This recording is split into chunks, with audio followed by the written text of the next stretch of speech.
Part 1. Every morning, at the busiest park in the city, an old man sat alone on the same bench. His clothes were worn, his hands were scarred, and his silence made people uncomfortable. They called him lazy, useless, burden. I believed them too, until one ordinary moment forced me to hear his truth, and it changed how I see people forever. The park sat between two crowded streets in downtown America, a place where time always felt like it was running out. Joggers pushed past with sweat-soaked shirts and earbuds locked in. Office workers hurried through with coffee in hand, eyes glued to their phones. Parents dragged sleepy kids toward schools, and dog walkers checked their watches more than their surroundings. Everyone was moving, rushing, chasing something invisible. Everyone except him. He sat on the same wooden bench every single morning, right beside a cracked fountain that hadn't worked in years. The bench faced the main walking path, but he rarely looked at the people passing by. His eyes stayed forward, fixed on nothing and everything at the same time, like he was replaying moments only he could see. I first noticed him during my second week after moving to the city. I had relocated for a new job, the kind people congratulate you for while quietly warning you it will take everything from you. My mornings were always rushed. I left my apartment already stressed, already tired, already thinking about meetings and deadlines. Walking through the park shaved 10 minutes off my commute, so I took that route every day without much thought. At first, the old man blended into the background. Another face in a city full of strangers. But after a few days I realized he was always there. Same time, same bench, same posture. His clothes were old and mismatched. A faded jacket with a broken zipper. Pants too thin for the chilly mornings. Shoes worn so badly they looked uncomfortable just to stand in. His hair was gray and uneven, like he cut it himself in a hurry. His beard was short but rough, not styled, just there. He never begged, never held out his hand, never asked for change. And yet people talked. I started noticing it as I passed by. Quiet comments tossed into the air without care. He's always here. Doesn't he have a job? Probably just lazy. One morning a man walking behind me muttered, "People like that are a burden on society." I didn't turn around. I didn't say a word. I didn't defend the old man. I just kept walking. Slowly, without realizing it, those words began to shape my thoughts. Each morning as I passed his bench, I'd glance at him and feel a small spark of irritation. Why didn't he try harder? Why didn't he clean himself up? How could someone just sit there while everyone else worked themselves to exhaustion? I told myself I wasn't judging him. I was just being realistic. That's what I said to make it easier. Weeks passed like that. Same routine, same thoughts, same bench. Then one morning something small changed. I noticed his hands.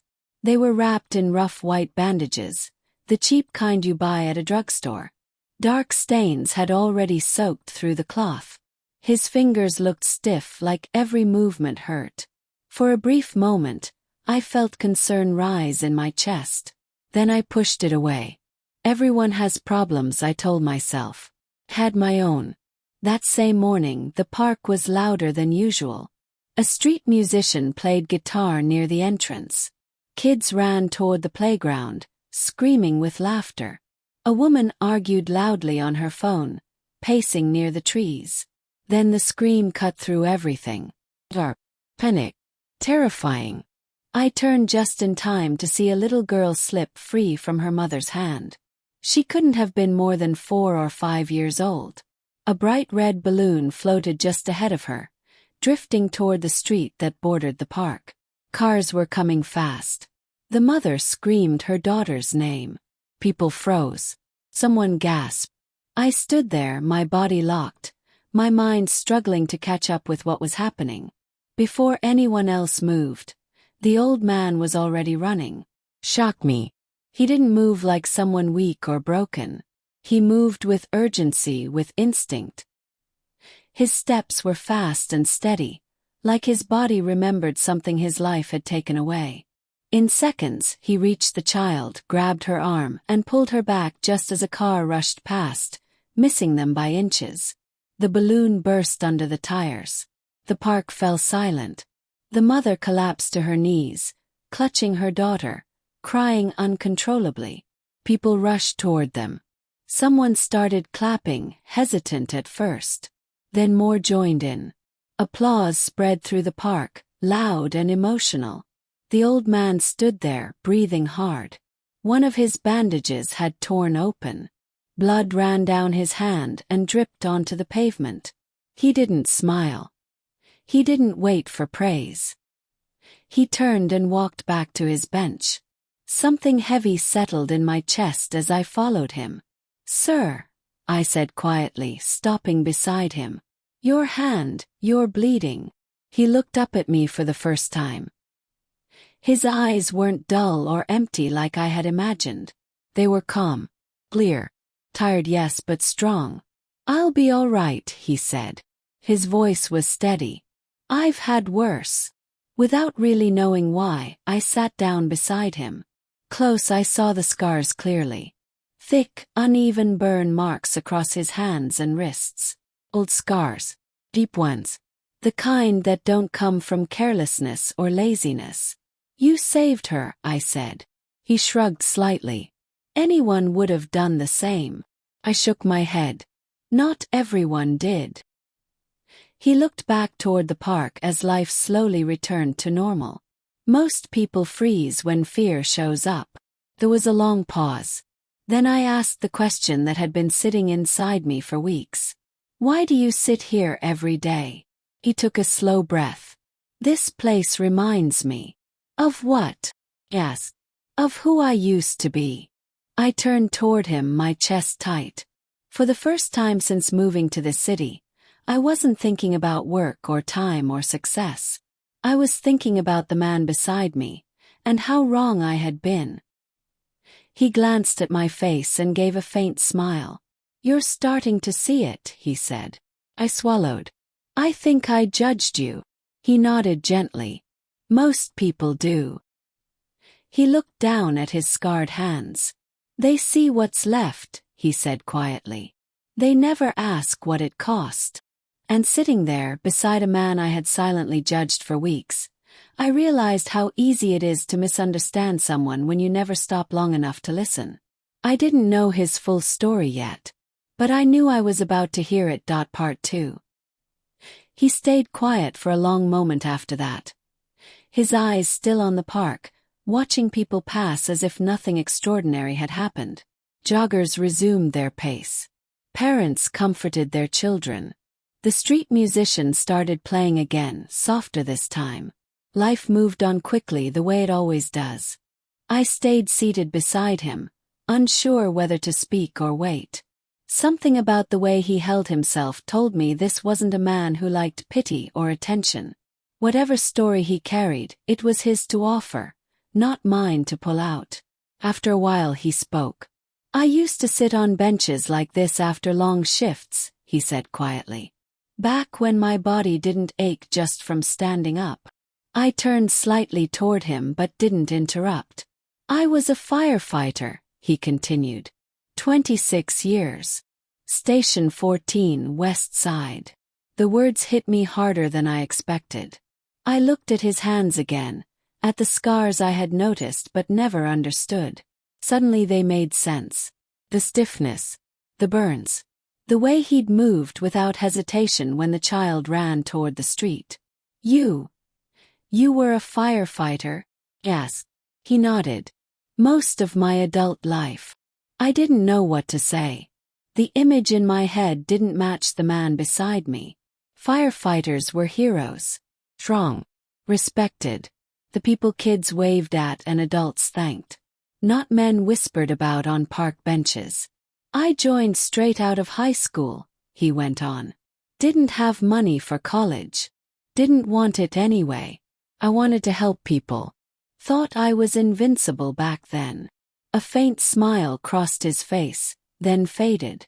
"The job teaches you fast that you're not." He leaned back slightly, resting his sore hand on his knee. Most days were routine. Car accidents, kitchen fires, false alarms. But every once in a while there'd be a call that stayed with you. The kind you never really leave behind. I listened closely, the noise of the park fading into the background. There was one night, he said slowly, that changed everything. I felt my stomach tighten. It was winter. Cold enough that the air burned your lungs when you breathed. We got a call about an apartment fire. Old building. No sprinklers. People trapped. His voice remained calm, but his eyes darkened. When we arrived, flames were already climbing out of the windows. Smoke everywhere. You could hear people screaming from inside. I imagined it, my chest tightening. We went in anyway, he said. That's the job. You don't think. You just go. He paused, flexing his fingers as if feeling the memory in his bones. I got separated from my crew inside. Visibility was almost zero. I could hear a child crying somewhere above me. He swallowed. I followed the sound. I held my breath. The stairwell had collapsed. Fire was everywhere. I found the kid in a back room, hiding under a bed. He couldn't have been more than 6. I thought of the little girl from earlier and felt a chill run through me. I wrapped him in my jacket and carried him out through a window, he said. Another firefighter caught him outside. The kid survived. Relief washed over me, but his expression didn't change. I didn't make it out the same way, he added. The silence between us grew heavy. The roof gave in. Fire rolled over me. I don't remember the pain at first. Just the heat. Like the air itself was on fire. He looked down at his hands again. I woke up in the hospital weeks later. Burns. Lung damage. Nerve damage. They said I was lucky to be alive. I didn't feel lucky hearing it. They also said I'd never work the same again, he continued. No more firehouses. No more sirens. Medical retirement. I nodded slowly, my throat tight. At first people called, he said. Fellow firefighters. Neighbors. Friends. They told me I was a hero. His mouth tightened. Then the calls stopped. I felt something twist inside me. My wife tried to hold us together, he said quietly. But medical bills pile up fast. Pain changes you. Silence changes you. Eventually, she couldn't do it anymore. He didn't sound angry. Just tired. I lost the house. Couldn't afford the city anymore. Shelters weren't for me. Too loud. Too crowded. This bench. He gestured slightly. This bench is quiet.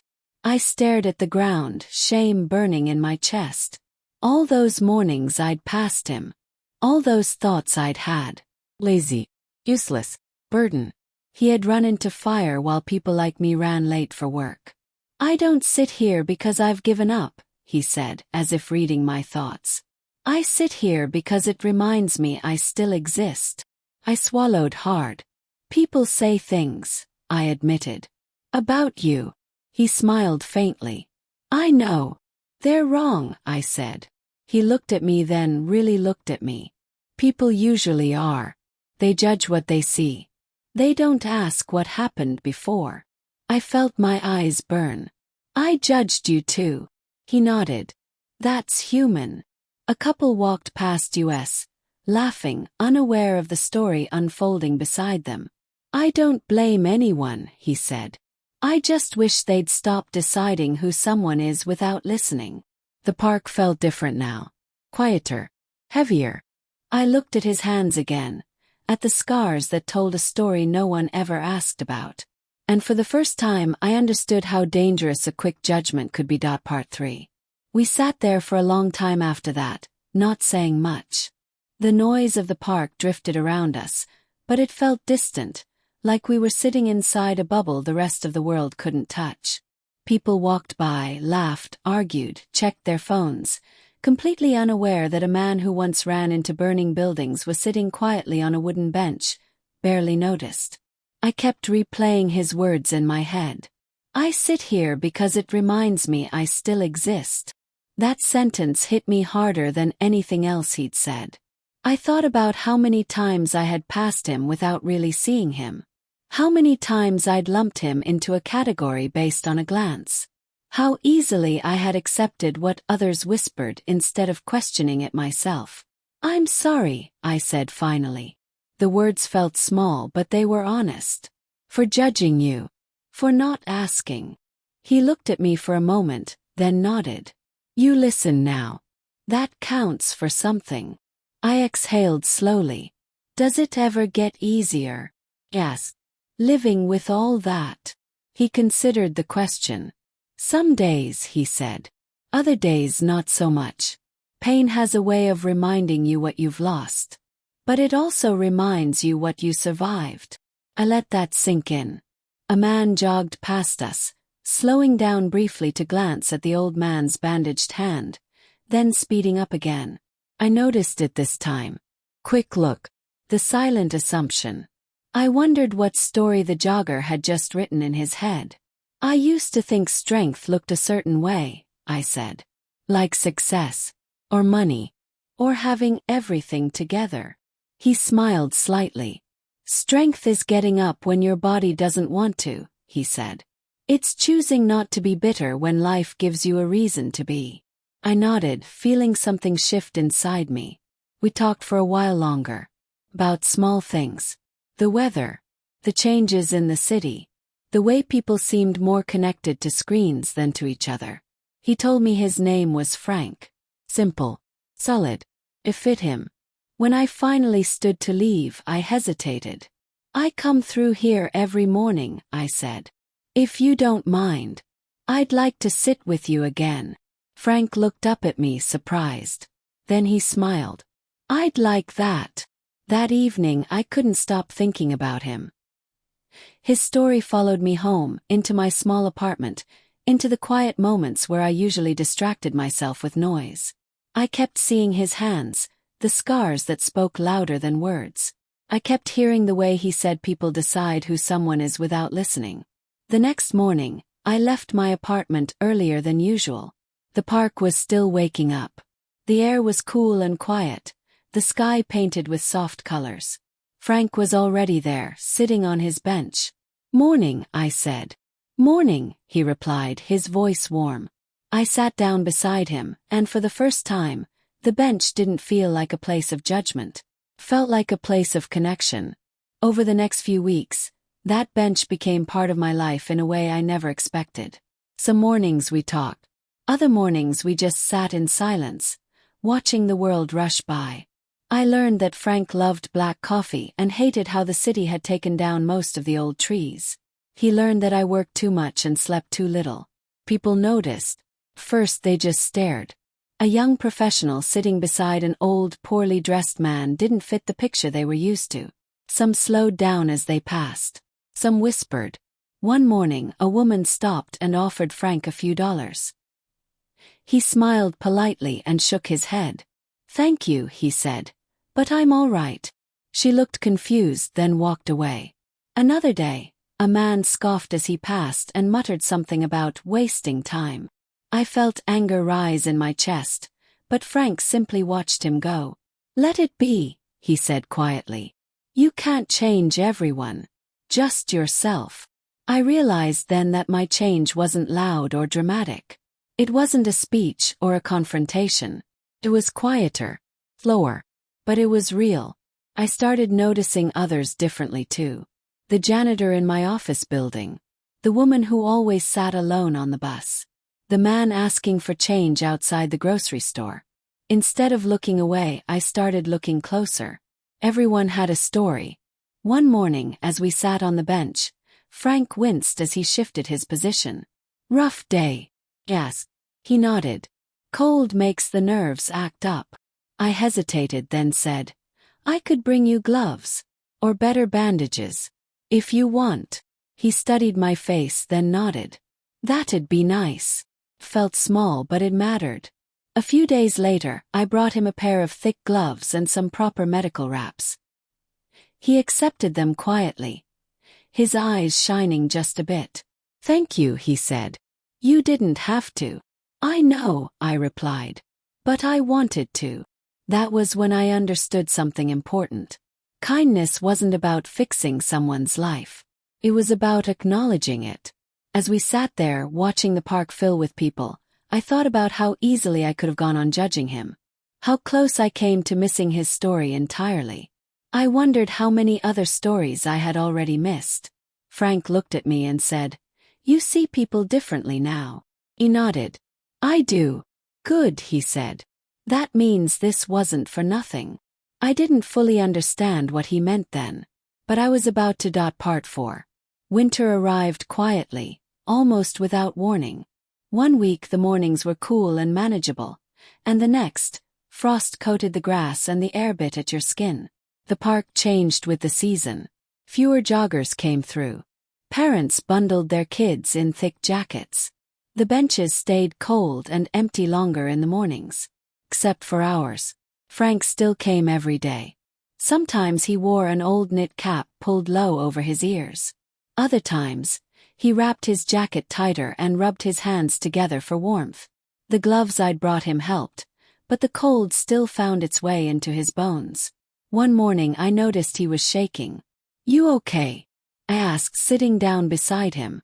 "Just the cold," he said, though his voice sounded strained. I hesitated. "There's a diner across the street," I said. "Warm. Cheap coffee. We could sit there instead." He looked at the park for a long moment. Then he nodded. "All right. Just for a bit." Inside the diner, the warmth wrapped around us instantly. The smell of coffee and fried food filled the air. A waitress glanced at Frank's clothes, then at me, clearly confused, but she didn't say anything.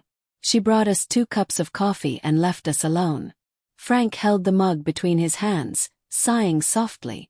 "Feels good," he said. We sat there, watching steam rise from the cups. "You ever miss it?" "Yes." "The firehouse?" He nodded slowly. "Every day. I miss the noise. The crew. Knowing where I belonged." He took a sip of coffee. "When you lose that, you lose a part of yourself." I thought about my own life. The long hours. The constant push to be more, do more. I'd always believed my job defined me. Listening to Frank, I wondered what would happen if it disappeared tomorrow.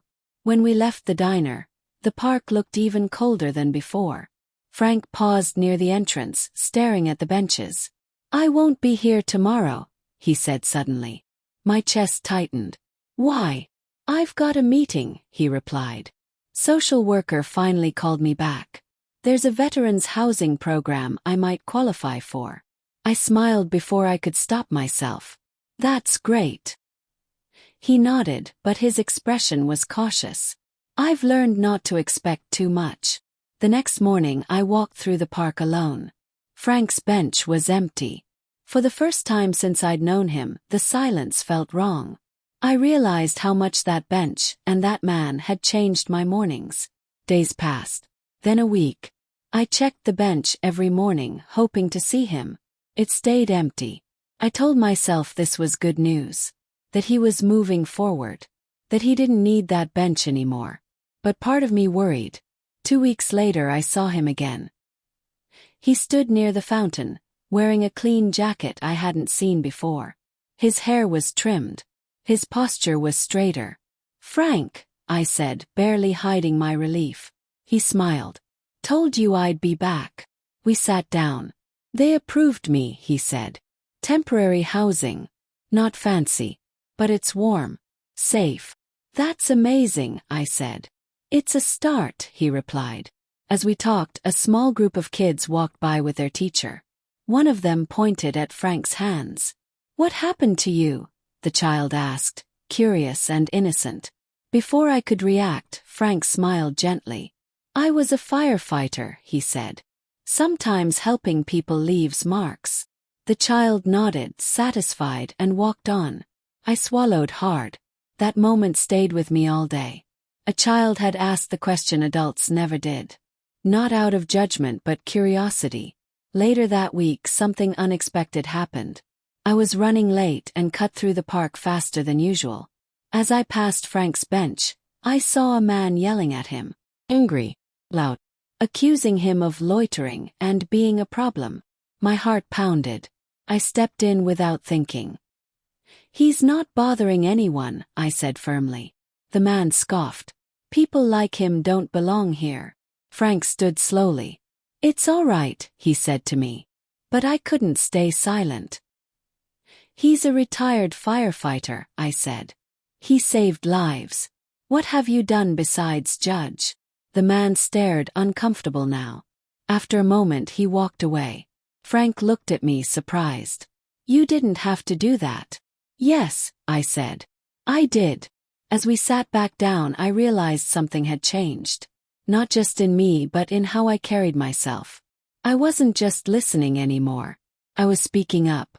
"You know," Frank said quietly, "most people don't get a chance to correct their first impression." He nodded. "I'm glad I did." He smiled. "So am I." As the sun set over the park, casting long shadows across the benches, I felt a strange sense of peace. I didn't know what the future held for Frank or for me. But I knew this story wasn't over yet. Part 5. Spring arrived slowly, almost shyly, like it wasn't sure it was welcome yet. The frost melted from the grass, buds appeared on the trees, and the park began to fill again with movement and noise. Life returned to its usual pace, fast and impatient. But I moved differently now. Each morning I still walked through the park, but I wasn't rushing the way I used to. I noticed faces. I noticed pauses. I noticed how often people looked past one another instead of at each other. Frank still came to the park, though not every day anymore. Some mornings he showed up later, wearing clean clothes and moving with a little less stiffness. Other days, his bench stayed empty, and I knew he was probably dealing with paperwork, appointments, or simply resting in a warm place he could finally call his own. One morning, he sat down beside me instead of the other way around. "You know," he said, looking out at the path, "I never thought I'd miss this bench." Smiled. "You don't have to miss it. It's still here."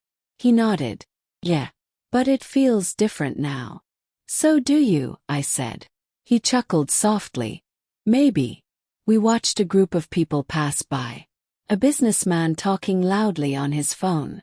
A woman pushing a stroller, exhaustion written on her face. A teenager staring down at his screen, nearly walking into a tree. "Everyone's carrying something," Frank said quietly. He nodded. "I didn't realize how heavy those things could be." He glanced at me. "You learned." "I had to," I replied. "You made it impossible not to." He smiled, then grew thoughtful. "You know what hurt the most?" he asked. I waited. "Not losing the job. Not even the house," he said. "It was becoming invisible. Being looked at but never seen." His words stayed with me. That afternoon at work I found myself distracted. A meeting dragged on, full of complaints that suddenly felt small. I thought about Frank running into fire while others ran away. About how quickly the world praised him, and how quickly it forgot him. When I left work early that day, I went back to the park. Frank wasn't there yet. I sat on the bench alone, feeling the weight of it differently now. A man walked by, slowed, then stopped. He looked at me, then at the bench. "You waiting for that old guy?" he asked. "Yes," I said. The man shrugged. "Weird. He's always just sitting around." I met his eyes. "He's a retired firefighter," I said calmly. "Saved lives. He's earned that bench more than most." The man blinked, clearly caught off guard. "Oh," he muttered, then walked away. Exhaled. That was when I realized something important. Frank didn't just change how I saw him. He changed how I saw everyone else and how I showed up in the world. A few weeks later, Frank told me he'd been offered a part-time position at a community fire safety program. Teaching kids. Talking about prevention. Sharing experience, not strength. I don't have to run into fires anymore, he said with a smile. But maybe I can stop a few from starting. That's perfect for you, I said. It feels right, he agreed. The last morning we sat on the bench together before his schedule changed. The park was alive with sound. Birds, laughter, footsteps. Life everywhere. I don't know if you realize this, Frank said. But you helped me too. I shook my head. I just listened. That's more than most people ever do, he replied. We sat in silence for a while, comfortable and unforced. Before leaving, he stood up slowly and extended his scarred hand. I took it without hesitation. Promise me something, he said. What's that? Don't forget, he said. And don't let others forget either. He nodded. I won't. As he walked away, blending into the movement of the park, I watched him disappear, not as an invisible man, but as someone fully real, fully human. That day, I passed another man sitting alone on a bench farther down the path. Eyes met. He nodded back. And instead of walking past, I stopped. Because I had learned something I would carry with me for the rest of my life. People are not what you see in a moment. They are what they have survived. They are the stories no one asks about. They are the battles fought in silence. And the next time you feel yourself judging someone, pause. Think. Because one conversation can change everything. Outro. If this story made you pause even for a moment, then it did its job. Remember, we often see only a single frame of someone's life, not the full story behind it. Before you judge someone by their appearance, their silence, or their situation, take a breath and think again. Everyone is fighting a battle you know nothing about. This is the Wordy Tales, where simple stories carry powerful life lessons. If this message touched your heart, don't forget to like, share, and subscribe. Until next time. Be kind, stay human, and always think before you decide.